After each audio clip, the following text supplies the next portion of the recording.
很感谢几位刚才非常精彩的发言。第一场哈特教授把我们今天这个论坛的一个我们出发点的命题谈得比较清楚。那么后来呢，有2、3个不同的观点，也有不同意的，也有同意的。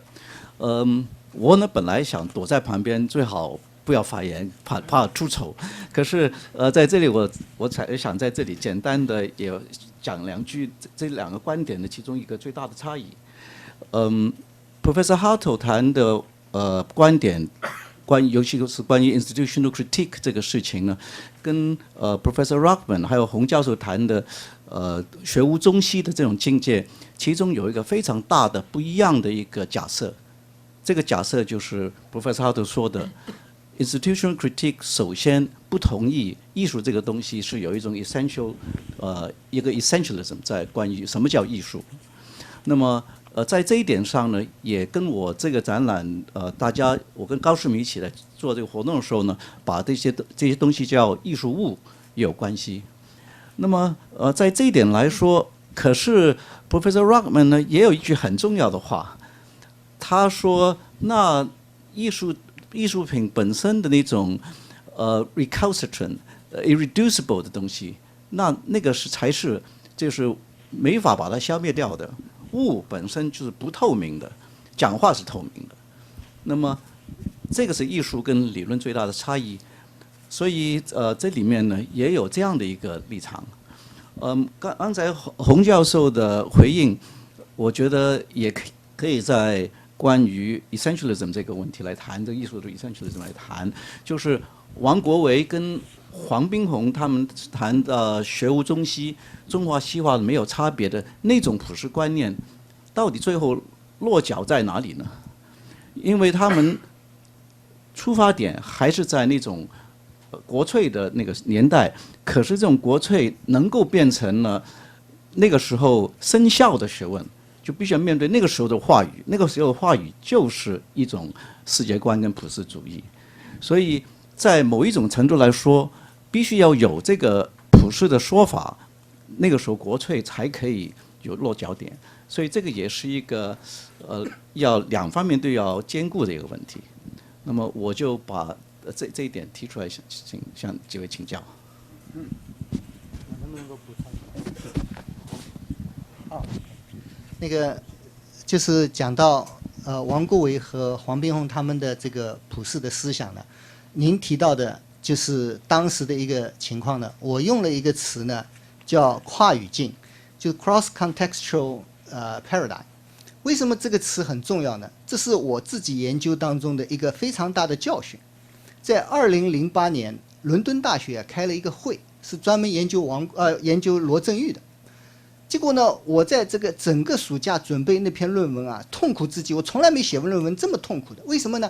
没有一句话是不自相矛盾的。就是罗振玉这个人矛盾到这种程度，他这么效忠于溥仪，溥仪说他这个人根本是不忠的，啊，然后就是所有他做的想做的好事，都得出来是完全相反。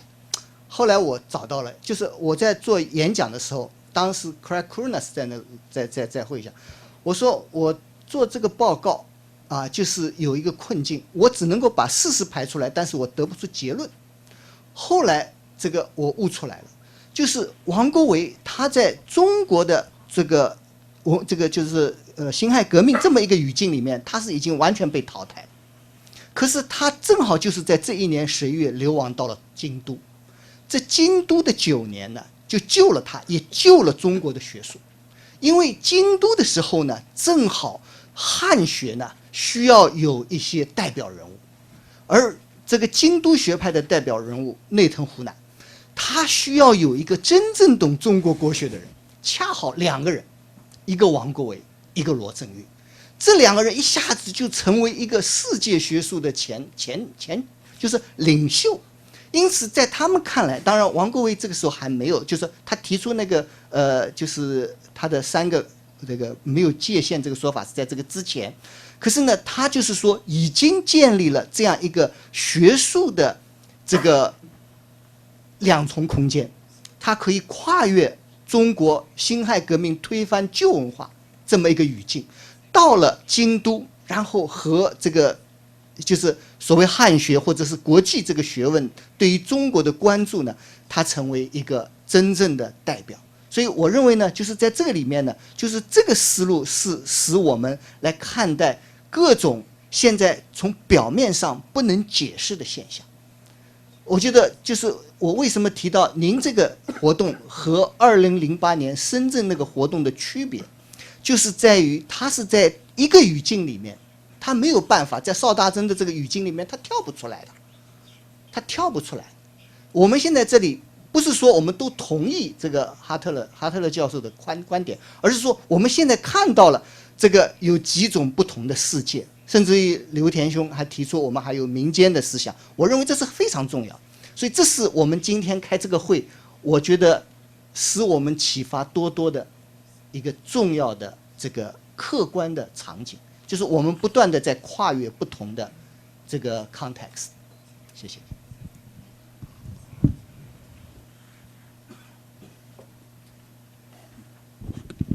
Yeah, first of all, maybe I would just like to thank the three commentators or respondents for these very fruitful and valuable inputs. And in the first place, I would indeed like to take them up as such inputs before I respond to some of them. I would like to pick up on the idea of universalism. I find it quite important not to confuse universalism with the first paradigm. I would rather speak of three different competing versions of universalism that we find in the three respective art worlds, and the global is just one of them. I can't really speak much about the third paradigm, but certainly the classically universalist paradigm of the socialist tradition would have been internationalism, which is a slightly different version of universalism, and one would have to be careful not to confuse them. And indeed, I would say, although, yeah, I mean, I had a couple of Marx quotes, and I guess this is some of my my neurotic tendency.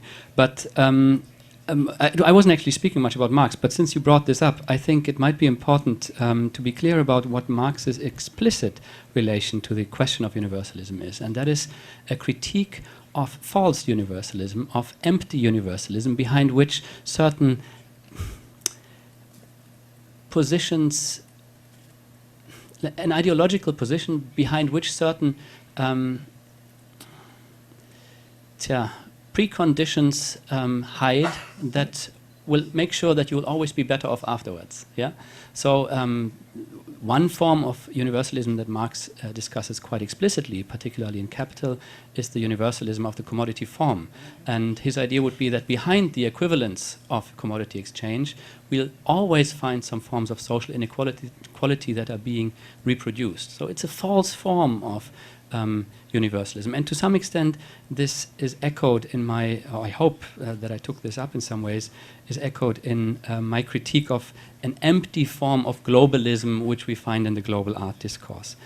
As for the question of essentialism, I mean, I'm sure you wouldn't want to be an essentialist, but I do think that this could be a very fruitful discussion between us, to which extent it is methodologically fruitful to avoid any kind of substantive theory claim concerning what art is, institutionally independently, and to which extent it might be useful, and this is really how I wanted to introduce this, to avoid such things, thick claims about what art, what aesthetic experience is, to enter an intercultural dialogue. That would have been my starting point. And then again, I think I'm too strongly inspired by certain dialectical traditions that I could say, yeah, the relation to the non-institutional is institutionally predetermined. Yeah? So we have three different relations to the non-institutional in the three respective art worlds. I think I could try to argue in that way. But what I found extremely important in your in your talk is the clarification or the differentiation concerning the concept of medium. And I think it is very fruitful and useful to be aware of the fact that media are historical sediments that are also regionally, institutionally extremely specific, and that one shouldn't pretend to be able to speak about media in the way that I probably did, as if we had that term and then we can just apply it to all different kinds of contexts. Maybe I leave it here for the moment, but just to have thrown something into discussion.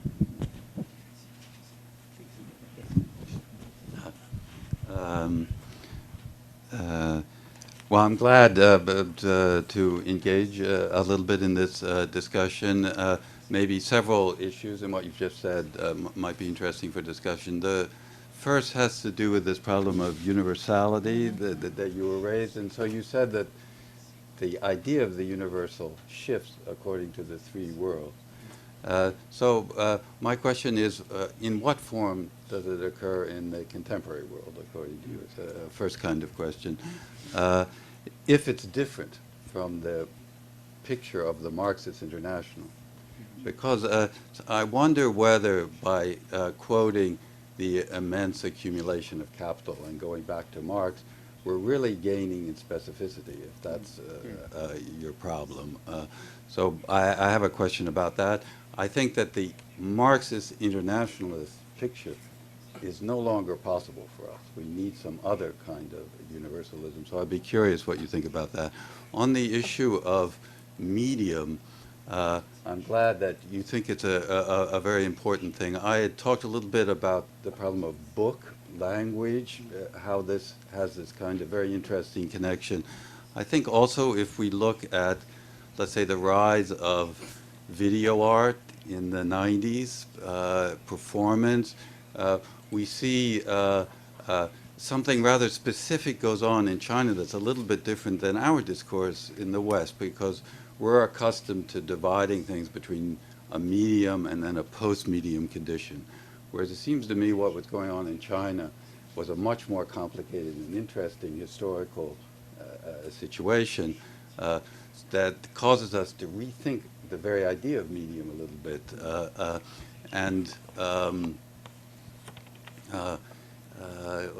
Walter Benjamin is a very important thinker, but the distinction between cult and exhibition, I don't think very well describes the situation. I wouldn't say that Chinese traditional art is a cult tradition at all. It's a very elaborate and interesting tradition with many treatises and discussions and so forth, very different from simple cult objects. So all of this makes me wonder about simply taking from this earlier dialectical tradition that you like so much and just sort of putting those categories into your larger theory.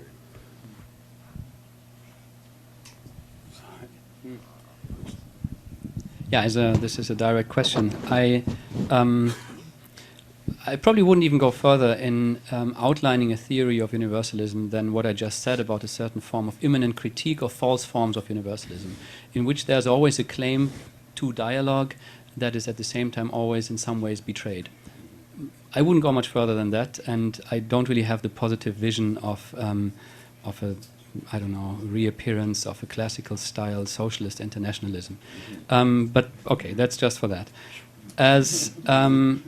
As for the question of the application of Walter Benjamin, I didn't actually use the terms cult value and exhibition value, and I wouldn't really think that they are applicable as descriptions of different institutional paradigms. What I do think is particularly interesting in Benjamin, however, is the methodological idea of introducing a certain necessary interrelation between receptive behaviors, forms of exhibition and distribution, and media paradigms. And media paradigms probably doesn't mean much more than dominant materialities through which certain communicative loads are distributed. Yeah?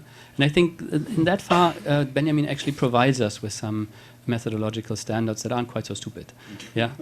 Okay, but before getting lost in these specificities, I'll leave it.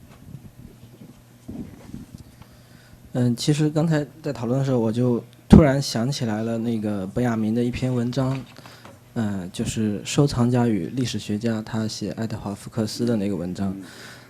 所以呢，尽管共产主义的画面在今天失效，但是唯物主义的工具可能在今天依然是可以起作用的。其实他在里面他提到了，因为像我们张颂仁先生，他其实在这里扮演了收藏家的角色，在面对那些艺术物的时候，那收藏活动它作为一种非常特殊的实践，它其实也提示了很多艺术史忽略的一个东西，就是关于一个作品的成功的这个问题，就是成功和它成功所生效的那个时间，作者他如何创作一件作品和同时代的人如何接受的作品，这样的一个过程。那所以有可能我们从他的这个唯物主义式的这种视角，也可以打开另一个角度。That's really a brilliant statement, and thank you for making such a strong point for Benjamin again.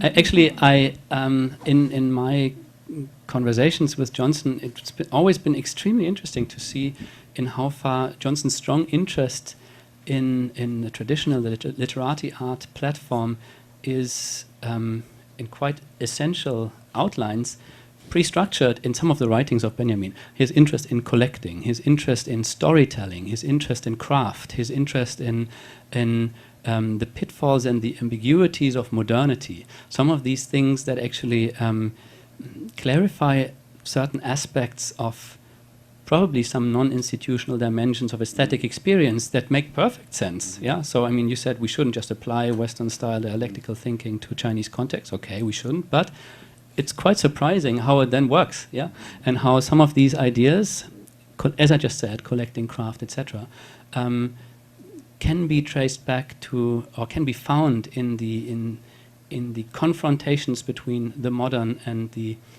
I wouldn't want to call it pre-modern, but counter-modern, which not a good word either. Let's say the clash between the traditional and the radically and probably to some extent violent forms of modernization that we also find in China, partly represented by the bold forms of Western-style art that it comes with. I didn't mean to suggest that Walter Benjamin's not a very important and interesting thinker that we shouldn't pay attention to. It's really sort of how we use them and how we think of how we use them. For my own part, for this problem of book, for example, in One Way Street, Walter Benjamin has very interesting things to say about a debate that we've had in the West that descends from Mallarmé about what a book is, what print is, what distribution and print is. So all of that strikes me as very interesting to think of what's different in the Chinese relationship to the problem of shu, book, than for us. So Walter Benjamin is maybe like a starting point for a dialogue that would try to say something new or specific with respect to his own theory, as well as not simply to just take it. So that's all I was had in mind. Let me just make one more point, which has been missed just now, which is Liu Tian's suggestion of another dimension apart from the three worlds. We were talking about the exhibition at the Metropolitan Museum of Ink Art. And so that would actually be a very good way to rethink what is actually not in the ink art world. Mm-hmm. Because in the Chinese fine art world, in these three worlds we have, literati art basically excludes craft, the handy-made things, and what we considered work that, or types of production that is reluctant to become modern. And if we look at this structure of the ink art, and as it happened in the institutional structure of these three worlds, what it really means seems to be is it a one type of Chinese art production that is actually consented to become modern so that it can be engaged in dialogue. And as you were saying, what about the potentiality of things which have been left outside, the remainder, which has not been taken on board? Usually, these things are suppressed, they're discarded or destroyed in the case of China, so, like craft, like a lot of these other things which seem to be minor. And perhaps it is in this context, the remainder, the things that actually has refused or be reluctant to enter into dialogue with the modern, that would become this remainder we can look at. Can I add one more thing about this literary world? I found it's just amazing. The Kang Youwei, we saw his calligraphy work above on the fifth floor or fourth floor. You see, when he proposed the epigraphic kind of a new genre or the new norm to replace or to challenge the existing models, that is a revolutionary idea. It's a very literary thing, but what he relies on, actually, the artworks made by the nobody, by those nameless artists. And it completely changed the view that it's a paradox. You know, in calligraphy, you must learn from the master, and the best piece of the master. Otherwise, you will never reach that height, you know, in your career. And then the reality is you have only one real copy, real original, and the rest are all the copy. And the copy and copy and copy only ruined the value of the masterpiece. So which one you follow? You follow the nameless work, which is original. And then you follow the copy, like Qiu Zijie already challenged that, right? There's a copy of copies, so actually you see not the real masterpiece. So Kang Youwei's contribution was to open up that possibility to establish a new norm. And the new norm is the way that we can consider as very modern. Yeah, it destroyed the previous, you know, 2-1 standard. So how can we include that part of the, you know, contribution to the modernization of Chinese tradition? So I think that will be the part will really do great good. Otherwise, we'll see the works by the nameless artists. They finally entered the history of the top art in China. So this is the genre or the fourth dimension. So perhaps we can consider.